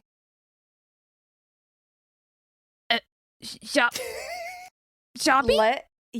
Let's go shopping. Let's go to a Can we go shopping, please? Let's go to a store that doesn't belong to Benny. She just rubs her down. Come on, Harisa, it'll be great. It'll be fun. She downs the last of the sparkly pink drink and gets up. Right, lead on. Yeah! Yeah! I'm so excited. Let's go. Incredible. And he's just like hopping out the door. What is June trying to shop for? She'll look at Harisa and Mr. Spinx again and say, how about we fulfill one of Mr. Spinx and mine greatest wishes? Let's go ball gown shopping. I did. Oh my god! Let Spinx is just like so Incredible. And she'll turn back to Guard and Isaac, and I mean, if y'all want to come try on dresses with us, you're more than welcome to. Harisa is looking pleadingly at Isaac, like, please come with me for the love of God. Isaac, you're wearing a robe. You're almost there. No, I don't think I've ever been on vacation since I left Agrabah. So, yeah, why not? Amazing. Guard? I'm not sure if I'll purchase anything, as I have never worn clothing before, and I do not know if I want to. But I am curious to put my input in on the gowns. Yeah! I think we could find you a nice hat too. I think it would be good. Let's go! I'm so excited. Oh, or like a scarf, or what do they call it? Like where the really dapper gentlemen have like an ascot. Yes. Get him an ascot. Incredible. Bow tie. Melmanon. Miss, I'm gonna like ring an invisible bell. Ding, ding, ding. Comes hopping towards you. We want to go dress shopping. Where could we go? Well, there are several places, but let me ask: are you looking for formal wear? Are you looking for dresses that can move? Are you looking for dresses that can provide you protection? Oh, I think I'm just looking for the most fabulous. So big. We're going big, bold. Yeah, go big or go home. I mean, the most uncomfortable giant dress is that. You will want to go see Mama Maybelle then. Mama Maybelle. That sounds good. You all go. Mama! Yeah, there it is. There it is. Glad we got it out of the system. You all make your way out into the town that surrounds the sort of central building of the hot springs, and following Mel's directions, make your way to an old tree stump, of all things. And that's what he told you to do. And you sort of look around it for a few seconds. You kind of see that, like, tucked behind one of the big roots. I mean, this tree stump is, probably 10 feet tall. Tucked in kind of behind one of the big roots is a little, kind of crevice that opens up into an entryway. And you step inside, and you see all manner of formal wear, designer, indulgent clothing of shimmering silks and, kind of supple cottons and flowers in and on everything. Mr. Spinx's eyes are just like saucers. He's just like, And June is excited and horrified. you see a dryad is sitting behind the little, kind of wooden counter, just quietly napping. Ding, ding, ding, ding, ding. Hello? Hello? Excuse me. my. Yes? Oh, is it? Hello. Yes, hello? How may I help you? Mr. Spinx? No, my name is Mama Maybell. That's what they call me. I'm not Mr. Spinx. I think you might be in the wrong place. I'm Mr. Spinx. Down here. Hello. Oh my! Like, jumping up like behind the counter, like, hey, A lizard! How quaint. Hi. We would like your most fantastic dresses, please. Pardon? Your most fantastic dresses? For a lizard? yes, my lizard here, Mr. Spinx, and my lovely friend June are in the market for dresses. Are you indeed? Wonderful. Well, I think they might need to try some on too, the whole experience. of course. Mr. Spinx? Yes. I don't Problem? know if I have anything your size. I'll grow something. It'll be fine. Grow something. Oh. And she stands up, and you can kind of see that she is like veiled. There's like, kind of willow branches and like moss that is just sort of draped around That's her. really cool. And she kind of looks over your shoulders and says, "And what of the gentleman behind you? Oh, guardian. How quaint. Hi. Hello. This is also Isaac. Also a gentleman. Indeed. Yes. What? No, I'm already styling, player. No, you cannot improve upon perfection, surely. I like this. Mama Mabel. It's true. I have never worn clothing before, so I don't know No. what I want. But why ever not? Surely you can't not wear clothing? To be completely honest, I have never thought about it until the suggestion was made a few minutes ago. How very odd. I think he might need the experience too. Of course. Yes. Oh, no, absolutely. And she snaps her fingers, and these like very small little hedgehog people kind of come out and like start attending to y'all. Stop. Isaac just wants to hold one.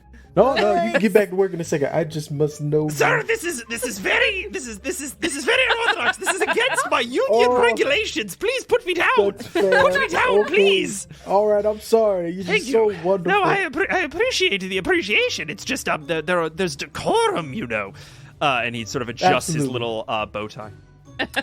And this dryad woman, Mama Maybell, and her little attendants, just put you through the entire montage. Yeah, I mean, y'all tell me, like, what are you looking for here? June. June is looking for a ball gown, and she's trying to picture something that her mother would have worn. Ooh, that's very Nice. good. Okay. I like that quite a bit. With, like, taking into consideration that she has a tail, like an orange-red tail and orange-red ears. Oh yeah, good point. So, like, no clashing. Okay, so we're looking for kind of something that June would envision is sort of what her mother would have worn, kind of to formal events. I think that you kind of pitch this to her. Like, something for, like, imagine a woman that's, like, a total badass that, like, is really good at fighting. Really good at fighting, and yes. talking, Wonderful. and Yes. like really regal and beautiful, Regal, but beautiful, funny and good at curses fighting. a lot. Curses a and, lot. Has a stick up Yeah, her. Curious. And A stick I up didn't her hear that. ass. That seems a weird place to put that, but fine. It's very Very elegant. Very elegant. All right. How about... I have just the thing. And she steps back, and she snaps, and you find yourself covered in lavender vines snaking their way up your legs, around your waist, cinching, flowers blooming, again, kind of blankets of moss and veils of spider silk just like growing out of this thing. And in the end, it's got these, sort of this cold shoulder, kind of make, and then it is just extremely kind of flowy toward the base. But as you sort of shift, right, as the vines kind of start to disperse and you shift and you move, you see that the kind of end the legs of this dress are actually sewn in such a way that you can kind of split them, right? Like this dress has legs instead of being kind of one uniform thing, so that when you are standing, kind of still, Yes! It looks as if you are dressed for, a waltz to begin. Pantsuit in disguise. And then the minute that you take up your combat stance, you are, as kind of flexible as you need to be. I fucking love culottes, tell you. I've got a very important question. Yeah, sure. This is the only thing that matters, Pat. Are there pockets? Oh, Jesus Christ. I knew it. Yes. I fucking knew it. Yes. 100%. Are you fucking kidding me? Yes. But they're sewn in. Glorious. They're sewn in such a way that they're kind of like part of the the pleating, right? So like you just can't tell that there are pockets. So anything that you sort of put into your pockets just disappears. And again, it is just this pale lavender color with accents of jade green that reflect and contrast with the orange of your newly tufted ears so effortlessly. And she looks you up and down and says, "Well, that's not bad for a start. I mean, if I had more time, I'm sure I could do something a little bit more precise. But what do you think? Directionally correct, darling?" June is like swish. She's never worn a dress.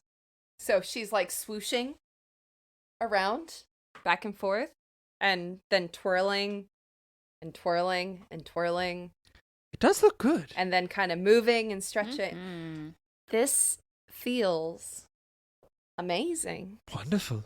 You look beautiful and deadly. And is there a mirror I can look at? Oh, yes, of course. I'm so sorry. Right behind you. And as you turn, there is like a full-length mirror has like seeped out of the wood and solidified this like liquid reflective surface that then gives you just a perfect head-to-toe view. What do you think? She's just gobsmacked. She's never seen herself look like with like tight-fitting, elegant clothing before, so I think she's speechless. Everyone should have an opportunity to wear something that fits well and looks extravagant. It's such a crime that so many people come to this place having never adorned themselves properly. Don't you think? You look so beautiful. Thank you, Mr. Spinx. Oh my Guard, Isaac, Harisa, what do you think? You look stunning. And like I said, deadly. I can see your muscles. It's very tight. Isaac. It's a lot going on here. She's got all of the right things showing. But You know what I mean? No, wait. No, hold the hell on. What? Maybe a You blanket? don't like it. Do we need like a? It's a, No, she's fine. Oh my god, you being worse than my dad right now. Dressed to kill. Literally. Isaac, your name is... can't be so revealing as his chest is out from his kimono. You were running around in your towel just a moment ago. No, darling, your friend makes a good point. Perhaps a small addition. Yes? And she sort of kind of snaps again, and from the ceiling, a shawl starts to descend, and it is... Your brain can't quite make sense of it at first because it kind of looks like a broad leaf, right? Like almost like a big kind of like elephant ear, kind of leaf in this subtle jade green. And as it starts to drape around you, you realize that it's like a sheer material, and it is like extremely light, but just a little warm, right? And it just drapes over your shoulder, a perfect fit. What do you think, darling? Too much? Not enough? That's perfect. Now you won't catch a cold on your shoulders. Your shoulders gonna be out. You're gonna get cold, and then you're gonna be like, oh, I don't have anything on my shoulders. She'll be too busy rubbing shoulders with handsome men. She won't need the shoulder. Stop moving. There's so much movement. So many Exactly, things moving right now. I'm not okay with this. I love it. Mama Maybelle, it is beautiful. Can I keep it on while you work with my friends? Of course, darling, of course. For it's yours for a token, just to record that you've been here. Whenever you're ready. She'll just hand the green token over. She takes it. Who's next? Oh, me, please. Me. Oh, yes. Quite. Puffs out his chest, like sucks in his belly, trying to make it all like. Yes. Can I make a request, please? Certainly. Mr. Spinx, you said it was? Yes. Was your first name Mr. Or... go on. Yes. Yeah. Oh, really? I have 2 words for inspiration for you. Yes. Marie Antoinette. He just poses ready for the flowers to descend To be upon him. fair, Pat, this is a different plane of existence. Also, Spinx They might canonically know. knows what podcasts and email are. I'm so upset. ready, Someone emailed waiting, Mr. Spinx telling him about Marie Antoinette. I would bet you $1. Spinx is the genie of this world. Legitimately, Yes. legitimately, Yes. I'm gonna say it again. Mr.mister.spinx@gmail.com. Mr. Spinx canonically has a Gmail address. For fuck's sake.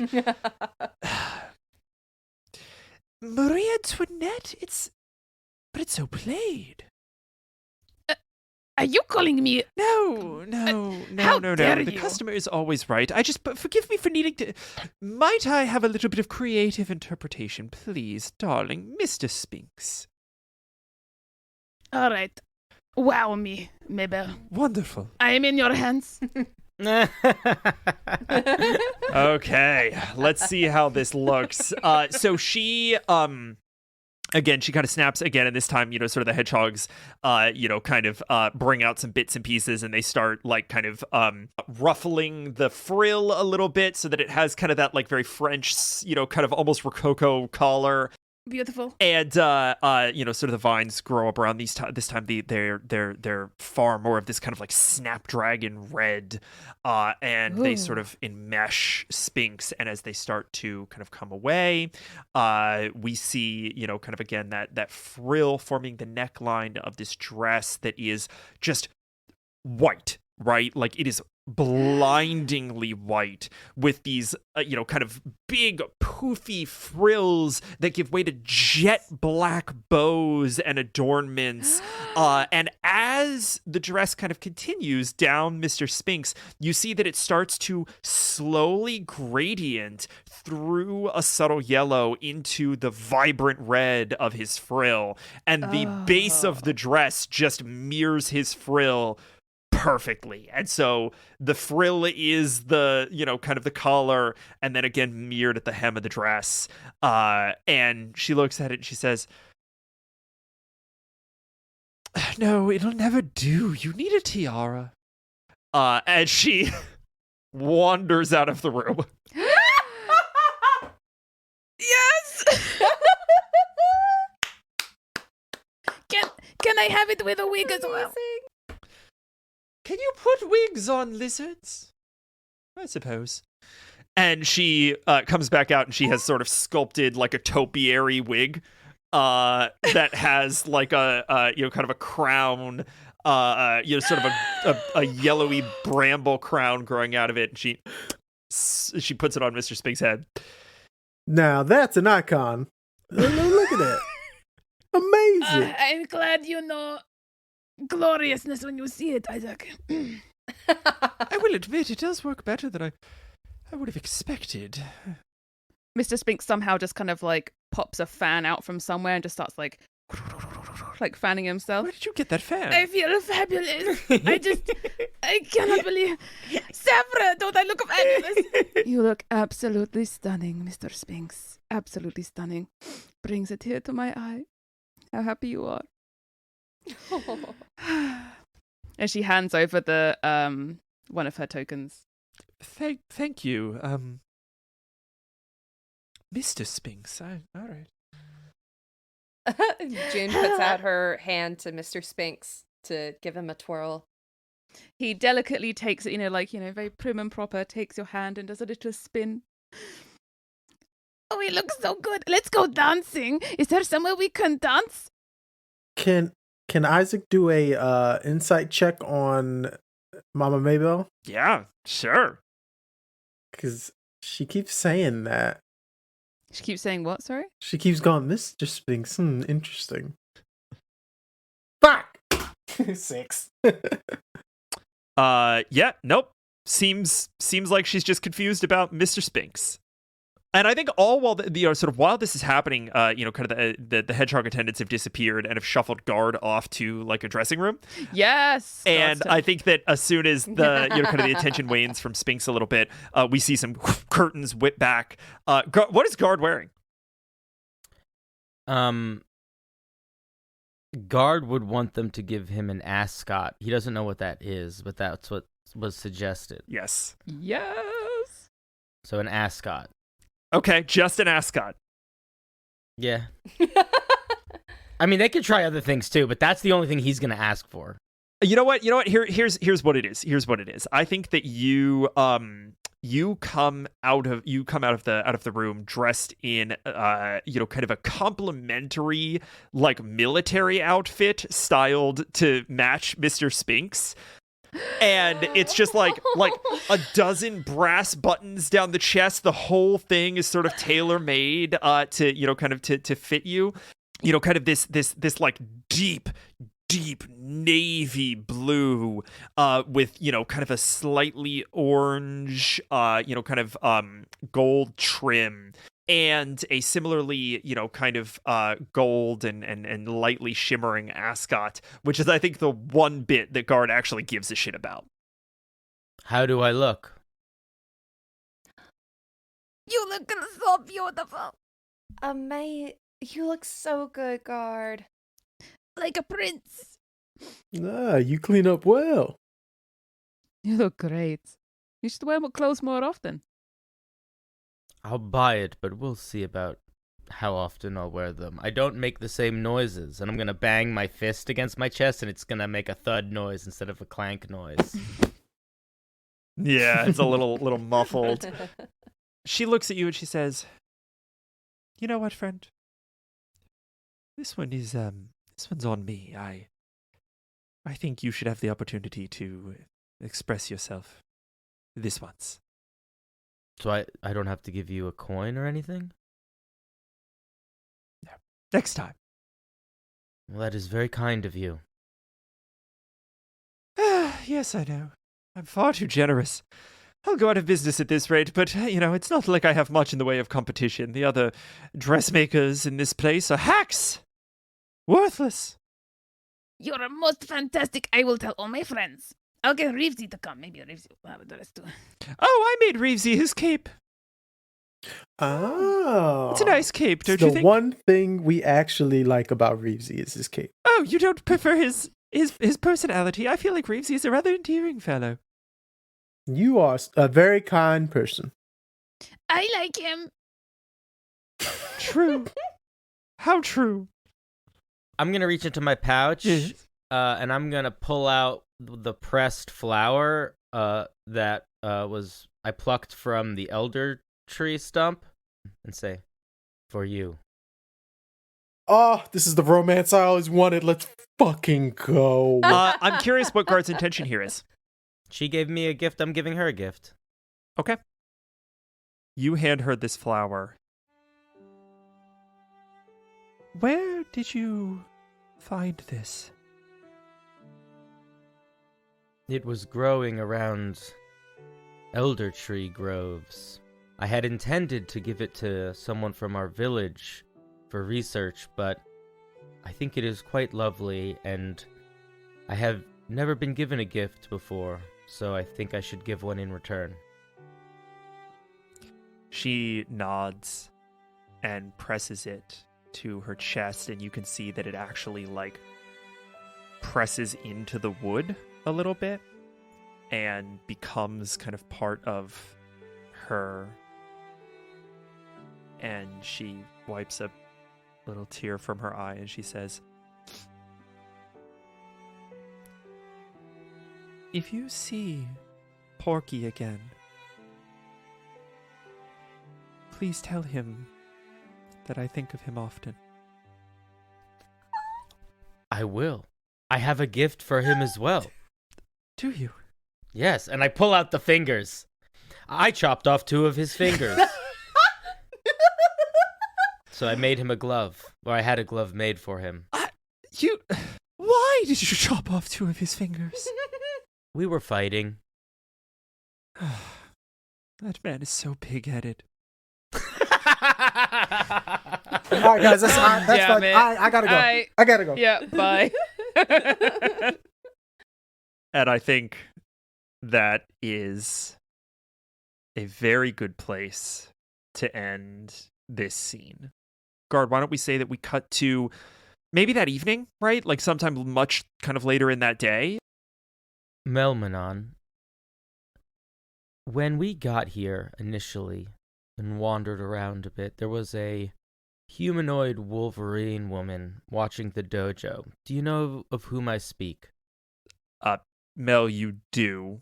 Just off the top of your head, this would be Ember, the woman who got you your first role within the hot springs.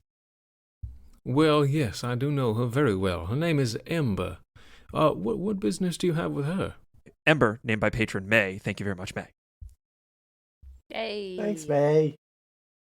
I know that your job here is not exactly real, but do you know how she got here? I do not, as she was actually one of the first to meet me here. Would you help me find her? Yes, of course. You've checked the dojo. She is not there? Yes. Well, I do have a hunch where she might be. And Melmanon takes off down the hallway and beckons for Guard to follow. As we're walking, there is a hesitation in his step that is not normally there. I should ask, is Guard also wearing The suit? what? Yeah. Yeah, I haven't taken it off. Incredible. So as they're walking, Melmanon's gonna say, "I must say you are looking mighty dashing." Oh, thank you. Yes, it is much more comfortable wearing clothing than I thought, but I do think that in battle it might be a hindrance. Oh, absolutely. And if you spent a pretty penny on that, then I would hate to see that torn to shreds. Oh, I didn't even think about that. I just assumed that it was indestructible. Well, it may be. Mama Maybell does have some tricks up her sleeve, and perhaps those tricks are up your sleeve now. Mel, I don't want to be presumptuous, but have you ever really messed up? I don't know if I catch your drift exactly, but I have made some mistakes in my past that I would wish to change if I had the opportunity. Have you ever failed anyone? Yes. I think that this Wolverine is someone that I have failed, and I am a little bit nervous to speak to her. Do you believe she holds you ill will? I don't think she knows who I am. I'm curious, why do you wish to seek her out? Is it to apologize? Is it to make yourself known to her and what your shared past might be? I want to know if she is okay. That is admirable, my friend. I think if that is your intention, she will only have feelings of fondness for you, and if there is ill will. In this place, where memories of past lives for most folks are quite distant, I believe forgiveness would be something you could easily attain from her. Thank you. Dungeon Master, where would Melmanon think to look for Ember? I think there's probably a little garden kind of out the side of the, kind of main hot springs building. Probably just like a dead drop, a couple dozen stories down from the conservatory, right? Kind of overlooks a little bit of green space. And I think that, if you kind of take a side door and go through a little, hedgerow, I think you'll get to just kind of a, little space with some flowers and some well-pruned trees and bushes, just a place where people can kind of take quiet moments. And I think that this is sort of where she prefers to spend kind of her quiet hours. And this is where you ran into her initially, because this is, kind of your kind of creeping approach to the hot springs. This was the most surreptitious way that you could get in. You find her in this side little garden sitting beneath her, the same tree that she loves to sit beneath. I know we're strangers, but would you join me when I talk to her? Yes, of course, if that is your wish. I will absolutely give you privacy if you require it, but if you would like me to accompany you, I will gladly. I think I would feel more comfortable. I think you approach, and she stirs a little bit. She sits up a little straighter. She says, "Oh, Mr. Lapignon. Mel, it's good to see you. How are you doing?" Ember, it's good to see you as well. I'm doing mighty fine these days. I wonder, have you met my friend Guard here? Yes, briefly, though you weren't dressed quite so fashionably. Yes, I was given an outfit by Mother Mabel. Oh, of course, yes. She does amazing work. I guess Mel sent you. How's your evening? You're a guest here.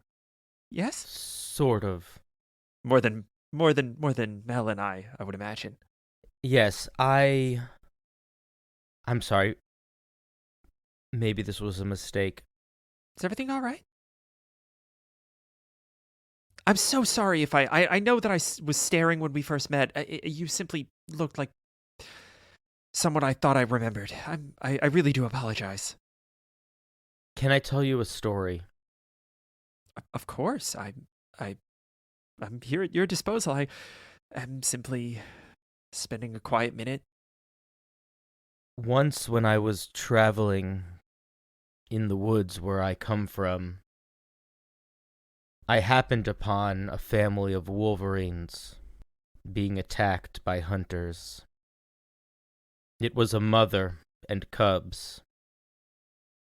I tried to interfere, but I was not fast enough, and the mother perished. She died saving her cubs.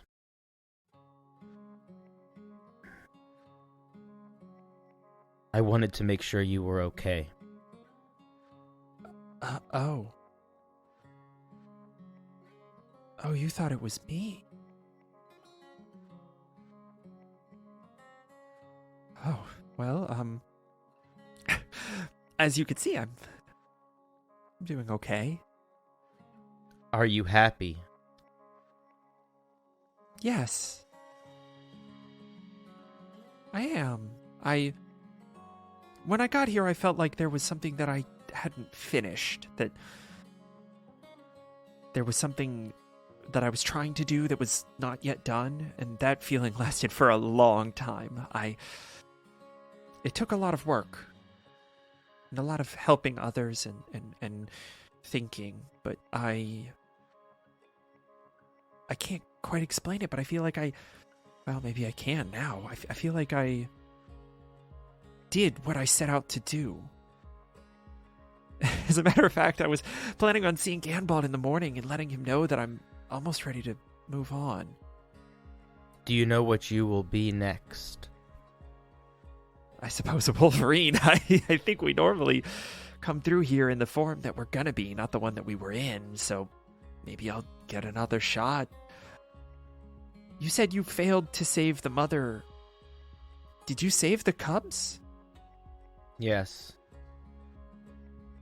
I did what I could. One was injured, and that injury has yet to heal, but the cubs are alive, and I have done what I can to keep them safe. Well then, that must be it. I forgive me if I'm being presumptuous, but you seem regretful. When in fact, I think you may very well have helped me do what I needed to do.